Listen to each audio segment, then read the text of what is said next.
Après avoir dépassé le cyclomoteur, je dois revenir à droite. Oui, réponse A. Non, réponse B.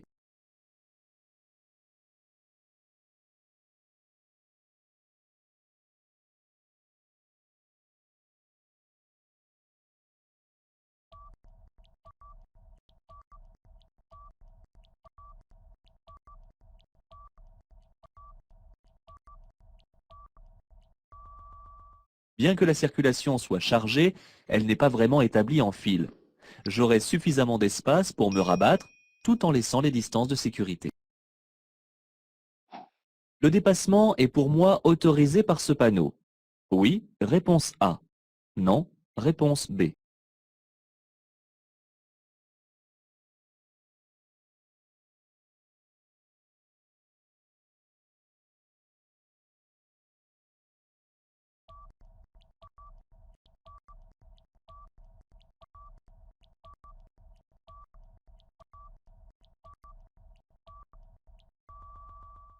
Ce panneau de prescription interdit le dépassement pour les véhicules de transport de marchandises de plus de 3,5 tonnes. Je suis donc autorisé à dépasser. J'attends toutefois que l'usager qui me suit se soit décidé à me dépasser, car c'est ce qu'il semble faire pour me serrer autant. Je peux dépasser. Oui, réponse A. Non, réponse B.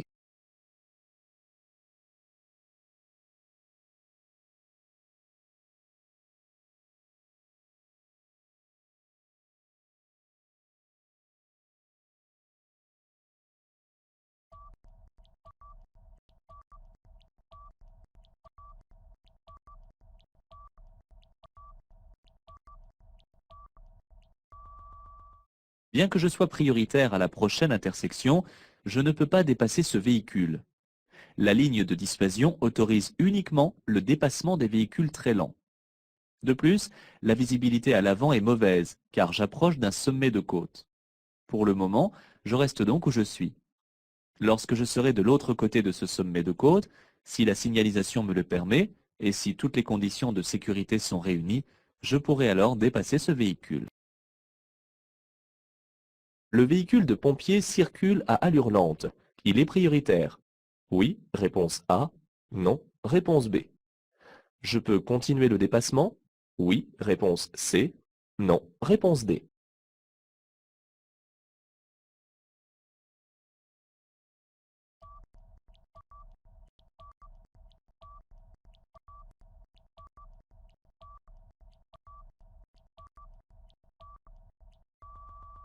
Ce véhicule de pompier est un véhicule prioritaire, tout comme ceux de la police, de la gendarmerie, des douanes, du SAMU et du SMUR.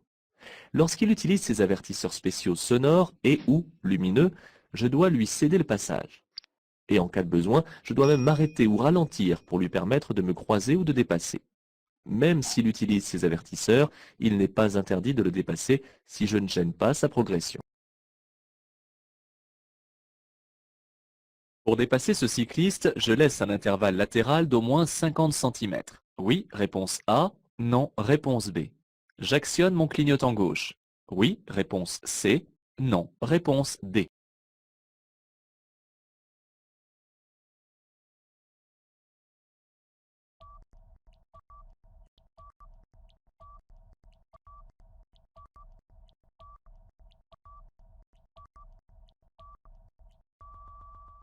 Bien que ce cycliste circule dans une voie qui lui est réservée, je devrais laisser, pour le dépasser, un intervalle latéral d'au moins 1 mètre. Le clignotant n'est pas obligatoire en présence de la voie réservée, mais comme je peux cacher ce cycliste aux usagers qui me suivent, j'allume malgré tout mon clignotant pour leur signaler sa présence. Mais je laisse d'abord passer l'usager en face. Les usagers arrivant en face devront me laisser passer. Oui, réponse A. Non, réponse B.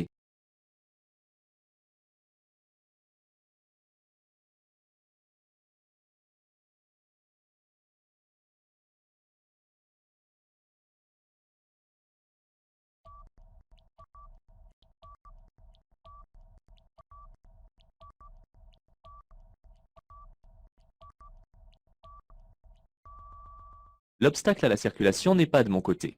Les usagers arrivant en face devront donc me céder le passage.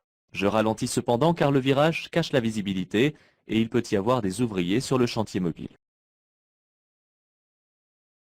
Ce véhicule d'entretien de la voirie est à l'arrêt. Je dois céder le passage à la voiture blanche. Oui, réponse A. Non, réponse B. Je ralentis et je passe.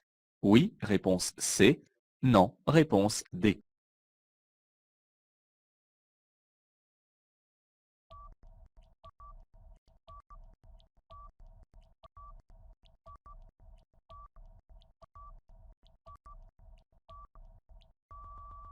Le croisement est rendu difficile par la présence du véhicule de voirie qui est à l'arrêt pour effectuer des travaux.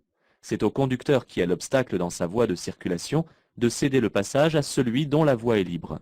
Dans cette situation, je ralentis pour assurer la sécurité des ouvriers et je passe. Je dépasse. Oui, réponse A. Non, réponse B.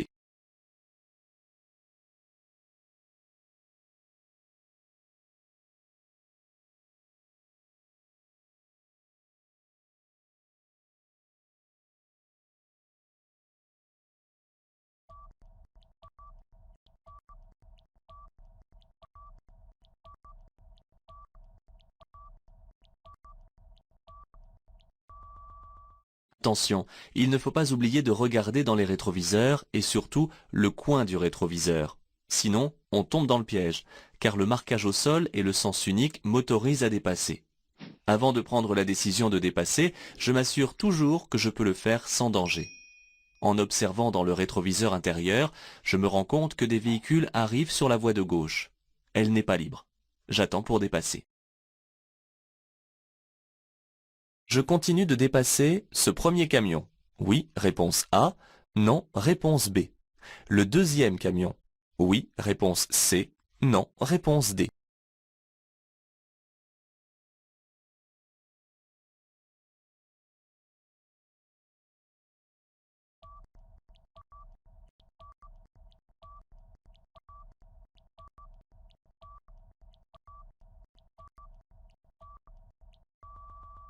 Apprécier les distances pour dépasser est difficile, mais il existe des indices à relever. La signalisation annonce la réduction du nombre de voies à 400 mètres. Ces 400 mètres sont suffisants pour ce premier dépassement. Mais le temps de rejoindre l'autre camion, qui n'est plus qu'à 200 mètres de la réduction, au niveau de la répétition du panneau de réduction, j'arriverai à la première flèche de rabattement à droite. Je ne peux dépasser que le premier camion. Pour nous croiser, je serre à droite. Oui, réponse A. Non, réponse B. Je ralentis.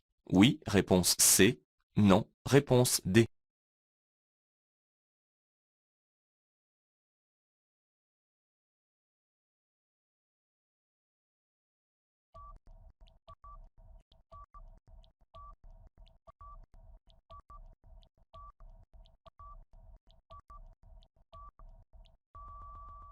La route, bien que peu large, permet un croisement facile. Il faudra cependant toujours jouer la prudence lorsqu'on se croise, et de ce fait répondre qu'il est nécessaire de ralentir. En effet, l'usager en face me donne une information de position. Il serre à droite. J'en fais autant et je ralentis. Pour laisser passer cet usager, je m'arrête sur l'herbe. À droite, réponse A. À gauche, réponse B.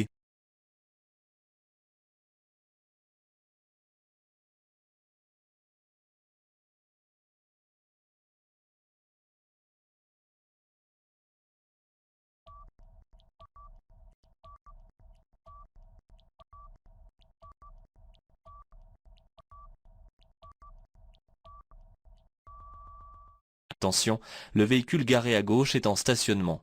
Le conducteur s'est placé en dehors de la chaussée. Pour ma part, je dois m'arrêter en serrant au mieux le bord droit sur l'herbe afin de ne pas obliger celui qui monte à s'arrêter. Il passera à son tour en roulant sur l'herbe. Il n'y a pas de rue à ma gauche. La rue à droite perd automatiquement sa priorité de passage. Oui, réponse A. Non, réponse B.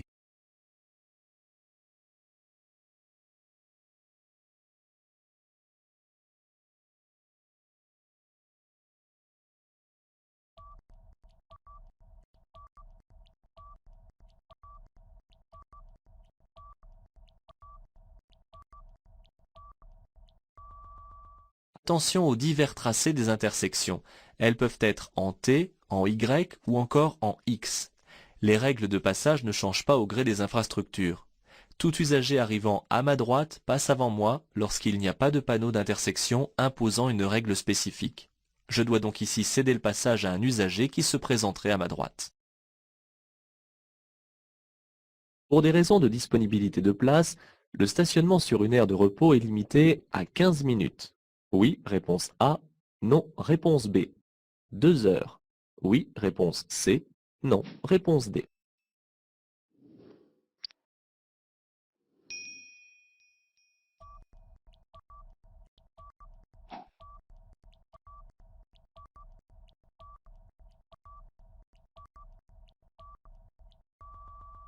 Lorsque je parcours de longs trajets en véhicule, je dois régulièrement m'arrêter, environ toutes les 2 heures, durant un minimum d'un quart d'heure afin de me reposer. En effet, sur autoroute, un accident mortel sur 4 est dû à la fatigue. Il n'y a pas de durée maximale de stationnement sur les aires de repos.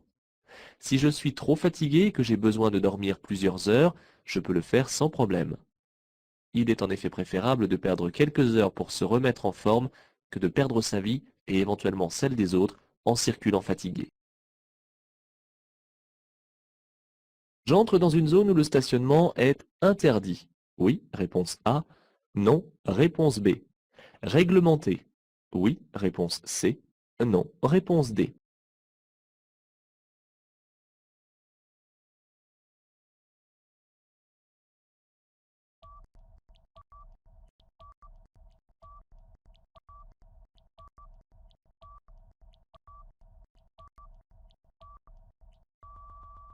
Ce panneau est une sortie de zone et non pas une entrée de zone. Avant lui, le stationnement est réglementé, donc autorisé. En effet, celui-ci est jusqu'ici limité dans le temps et payant. Les panneaux qui indiquent une entrée de zone sont différents. La vitesse de ma file est stabilisée à 70 km/h. La distance de sécurité est suffisante. Oui, réponse A. Non, réponse B. Je ralentis. Oui, réponse C. Non, réponse D.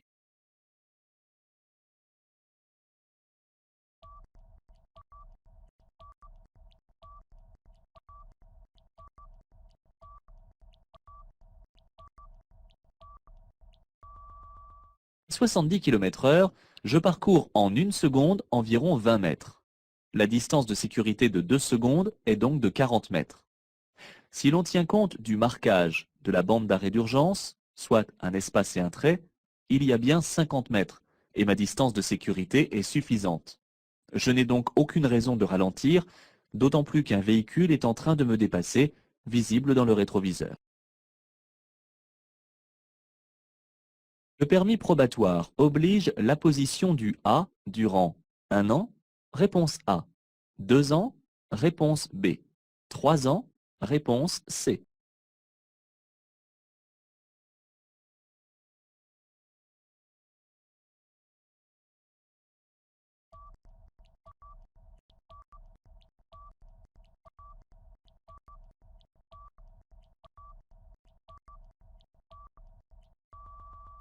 Tous les permis de conduire passés à partir de mars 2004 sont des permis probatoires. Le conducteur est alors soumis aux limitations de vitesse spécifiques et doit apposer le disque A durant 3 ans. Pour aller à Marseille, je reste dans ma voie. Réponse A. Je peux me placer dans la voie du milieu. Réponse B. Je peux me placer dans la voie de gauche. Réponse C.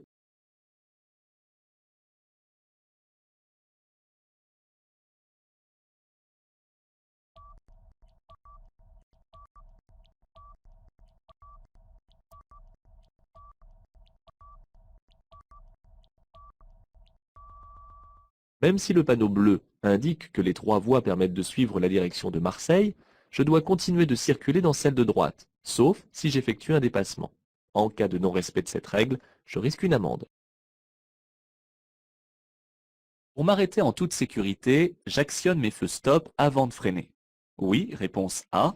Non, réponse B.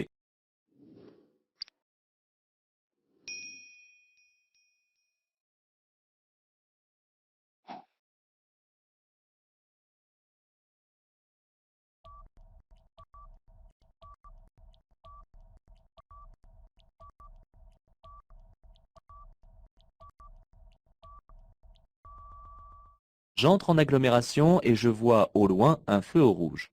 Derrière moi, le conducteur ne garde pas une distance de sécurité suffisante. J'actionne donc une ou deux fois les feux stop avant de commencer à freiner pour m'arrêter. Je tourne à gauche. Je me place dès maintenant dans la voie de gauche. Oui, réponse A. Non, réponse B. Je devrais m'arrêter au feu. Oui, réponse C. Non, réponse D.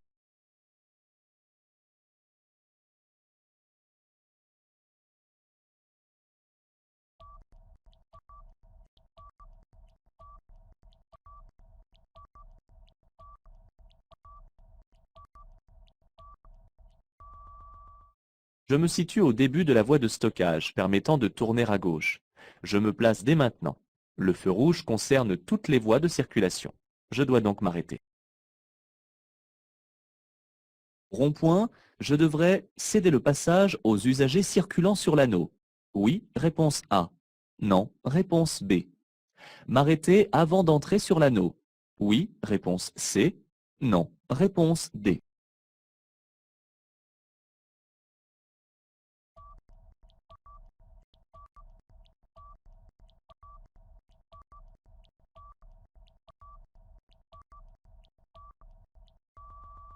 Avant d'aborder le carrefour giratoire annoncé par ce panneau, je regarde si des véhicules sont déjà engagés sur l'anneau.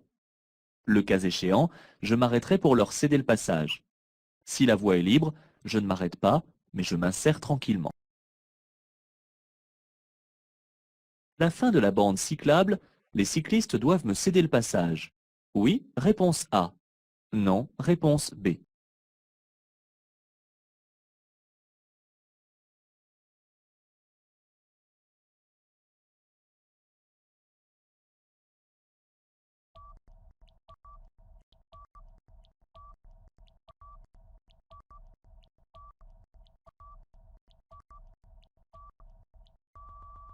À la fin d'une voie réservée, les usagers de celle-ci doivent céder le passage avant de revenir sur les autres voies normales de circulation. Le panneau de céder le passage concerne donc ces usagers et non pas moi. Je circule sur le boulevard périphérique à Paris. Je dois céder le passage aux usagers qui s'insèrent. Oui, réponse A. Non, réponse B.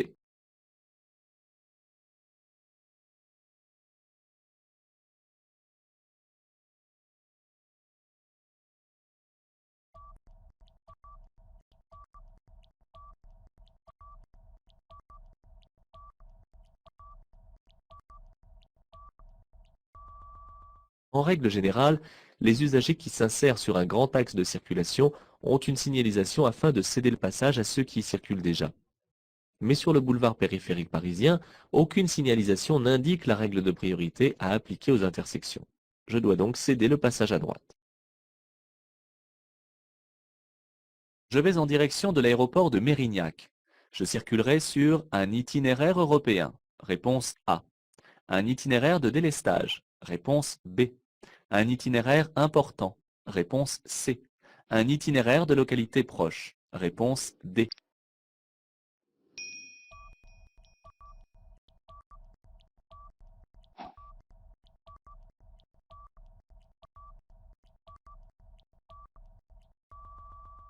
En prenant la direction de l'aéroport de Mérignac, je circulerai sur un itinéraire important.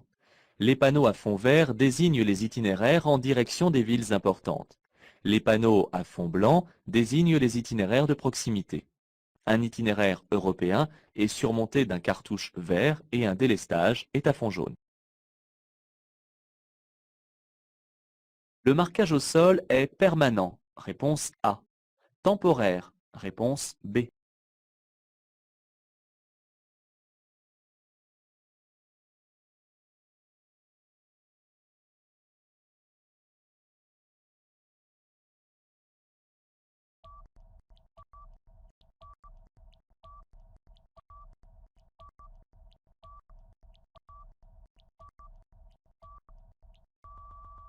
Je circule actuellement dans un endroit où il y a des travaux. Je le vois grâce au marquage au sol et aux blocs de béton placés pour séparer la chaussée. Comme les marques au sol sont jaunes, c'est qu'elles sont temporaires. Elles seraient permanentes si le marquage était blanc. Je peux m'arrêter sur l'emplacement de gauche afin de consulter ma carte routière. Oui, réponse A. Non, réponse B.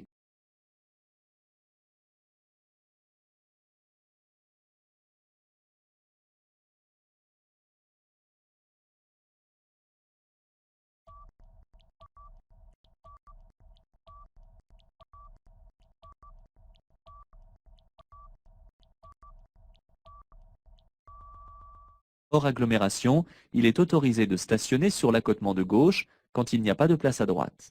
Cependant, l'emplacement de gauche est un arrêt d'autobus et je ne peux ni m'y arrêter ni stationner.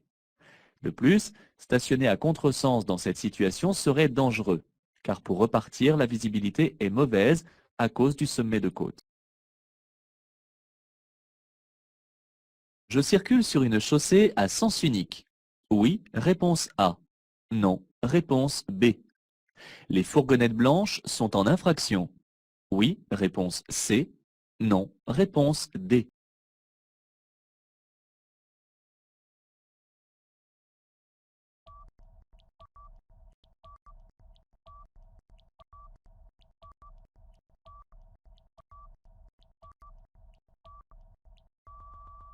Aucune signalisation ne m'indique si je circule dans une rue à sens unique ou dans une rue à double sens de circulation. Cependant, en regardant dans mon rétroviseur intérieur, j'aperçois les feux arrière d'un véhicule. De plus, deux fourgonnettes sont stationnées à contresens. Tous ces éléments m'indiquent que la circulation s'effectue dans les deux sens. Ces fourgonnettes sont en infraction car, en agglomération, sauf indication contraire, le stationnement est seulement autorisé dans le sens de circulation. Je souhaite stationner à droite. J'attends un instant ici même. Oui, réponse A. Non, réponse B.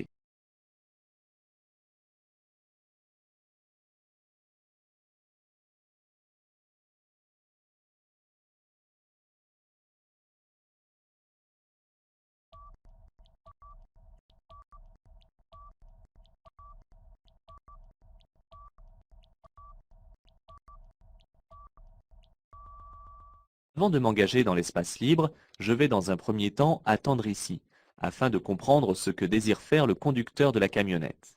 En effet, les feux de recul sont allumés, ainsi que les feux de détresse. Il a donc enclenché la marche arrière pour reculer, et il souhaite peut-être se ranger dans l'espace libre, et dans ce cas, je dois le laisser entrer pour stationner. Pour stationner dans cette agglomération, je tiens compte des numéros des maisons et de la date du jour. Oui, réponse A. Non, réponse B. Je dois utiliser un disque de contrôle horaire. Oui, réponse C. Non, réponse D.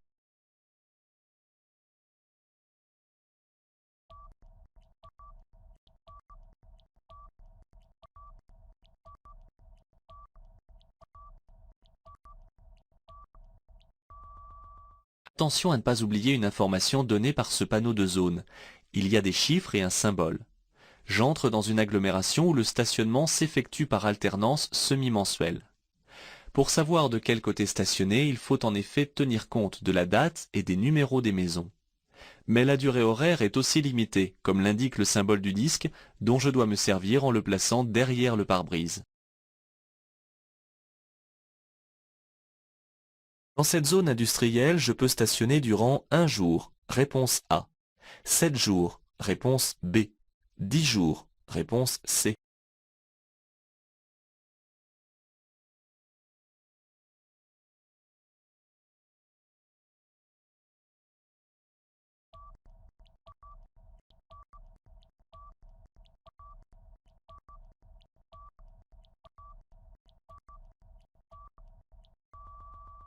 La question est facile, mais attention au piège. On ne vous interroge pas sur la limite de durée de stationnement, mais on vous propose plusieurs durées sur lesquelles on vous demande si c'est possible. La limite étant fixée à 7 jours avant que le stationnement ne devienne abusif, les deux premières propositions sont bonnes, mais pas la dernière. Pour m'arrêter à droite, je me range plutôt sur la partie herbeuse. Réponse A. Sur la partie dure derrière la ligne de rive. Réponse B.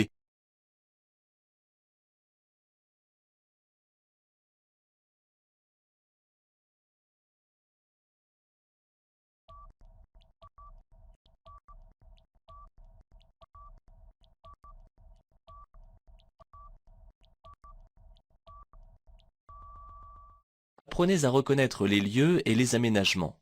Sur le bord droit de la chaussée, l'accotement est aménagé en dur. Ce n'est pas spécialement conçu pour permettre le stationnement des véhicules tout du long. Cette partie a été plutôt aménagée afin de permettre aux cyclistes de circuler à l'écart de la circulation. Je me garde donc le plus possible sur la partie herbeuse afin de laisser libre le passage. Le stationnement est abusif après 2 jours consécutifs. Réponse A. 6 jours consécutifs. Réponse B. 10 jours consécutifs. Réponse C.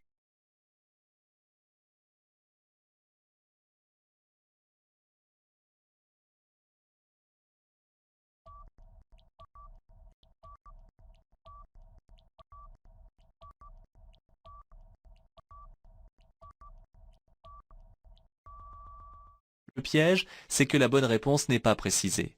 Le stationnement abusif est caractérisé par l'immobilisation d'un véhicule au même endroit durant plus de 7 jours consécutifs. Jusqu'à 6 jours consécutifs, ce n'est donc pas encore abusif. En cas d'accident sur l'autoroute, je peux prévenir les secours à l'aide des bornes d'appel d'urgence placées tous les 2 km. Oui, réponse A. Non, réponse B. À l'aide de mon téléphone portable en composant le 112. Oui, réponse C. Non, réponse D.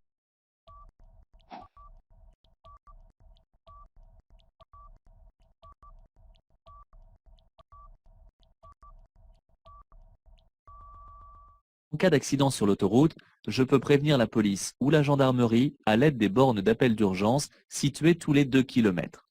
Je peux également utiliser mon téléphone portable en composant le 112, mais la borne orange reste le moyen le plus direct et le plus efficace. C'est celui qu'il faut utiliser en priorité afin d'être immédiatement localisé. La différence de profondeur des rainures sur les pneus d'un même essieu ne doit pas être supérieure à 0,5 mm. Réponse A. 1,6 mm. Réponse B. 5 mm. Réponse C. 16 mm. Réponse D.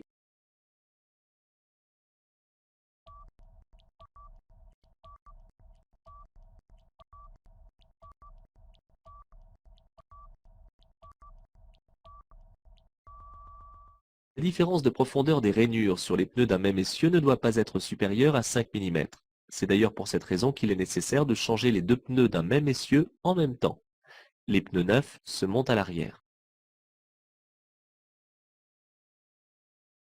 Les feux de route doivent éclairer au minimum à 100 mètres. Réponse A. 150 mètres. Réponse B.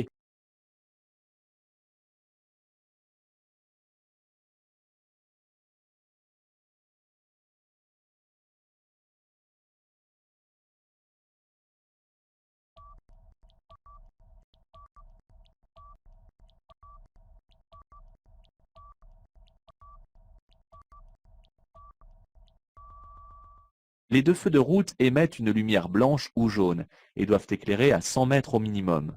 Je dois penser à vérifier leur réglage chaque année et à nettoyer régulièrement les optiques.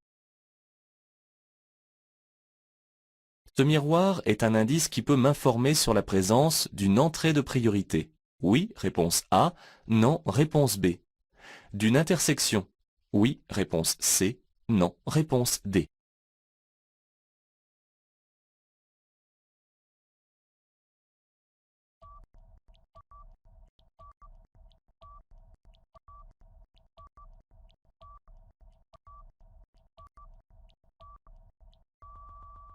Que vient faire ici un miroir? Les autres usagers n'ont qu'à faire attention. Mais on peut toujours faire preuve d'une grande prudence et ne pas disposer d'une parfaite visibilité pour manœuvrer. Ce miroir doit éveiller ma curiosité et m'obliger à regarder s'il ne montre pas un usager en attente. En présence de quelqu'un, je dois immédiatement ralentir car il peut s'agir d'une propriété ou d'une intersection.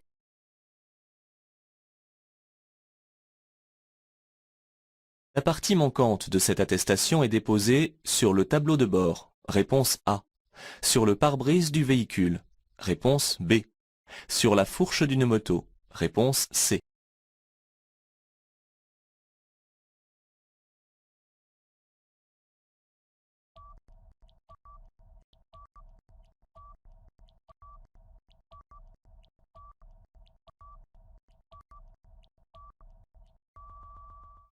L'attestation d'assurance est composée de deux parties, l'une qui reste avec le certificat d'immatriculation du véhicule et qui doit être montrée lors d'un contrôle routier. L'autre partie, celle qui a été découpée en haut à gauche, c'est la vignette. Elle doit être glissée dans la pochette transparente collée en bas à droite du pare-brise du véhicule. Le piège de la question, c'est que vous devez savoir où cette vignette doit être apposée si votre véhicule est une motocyclette. Elle doit être collée sur la fourche ou sur le guidon. Le transport routier est le premier responsable des émissions de gaz à effet de serre. Oui, réponse A. Non, réponse B. Il contribue au réchauffement climatique. Oui, réponse C. Non, réponse D.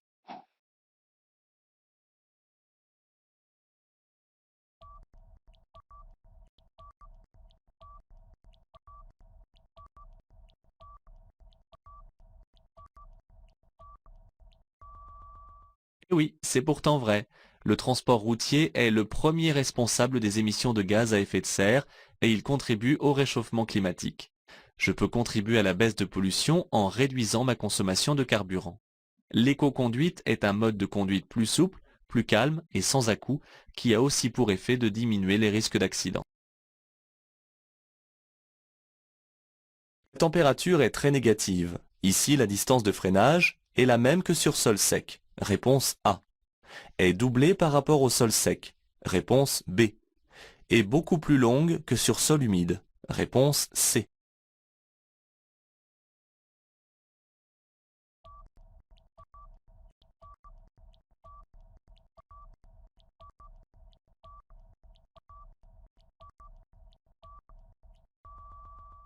Attention à la précision apportée dans la question. Elle est à mettre en relation avec la condition hivernale visible. Si l'on précise que la température est très négative, c'est pour insister sur le fait que ce qui brille au sol n'est pas de l'eau mais peut-être de la glace. La précision est importante, car après salage, la neige fond en eau, et l'on pourrait ici confondre. Ici, la distance de freinage est à multiplier par 10 si je ne suis pas équipé de pneus thermogomme. Les pneus spéciaux réduisent un peu cette distance.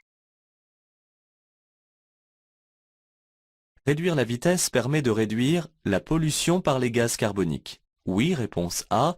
Non, réponse B. La pollution sonore. Oui, réponse C. Non, réponse D.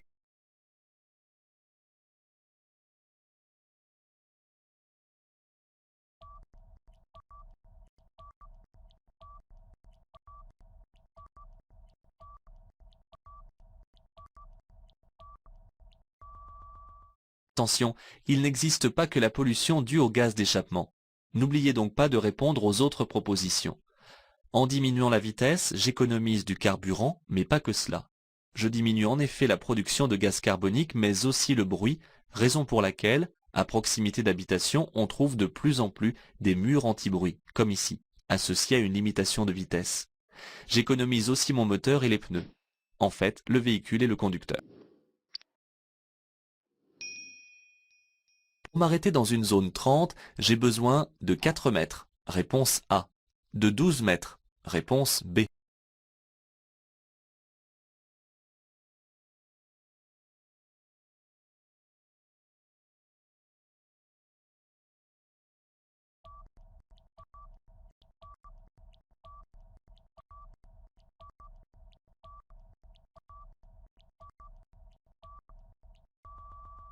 Attention aux mauvaises impressions. On oublie souvent d'inclure le temps de réaction dans la distance d'arrêt, et l'on ne retient que le court freinage qui s'ensuit. Le temps de réagir, j'ai parcouru 8 mètres et il me reste encore à freiner sur 4 mètres, soit en tout une bonne douzaine de mètres. Je m'arrête tout juste au niveau du ralentisseur.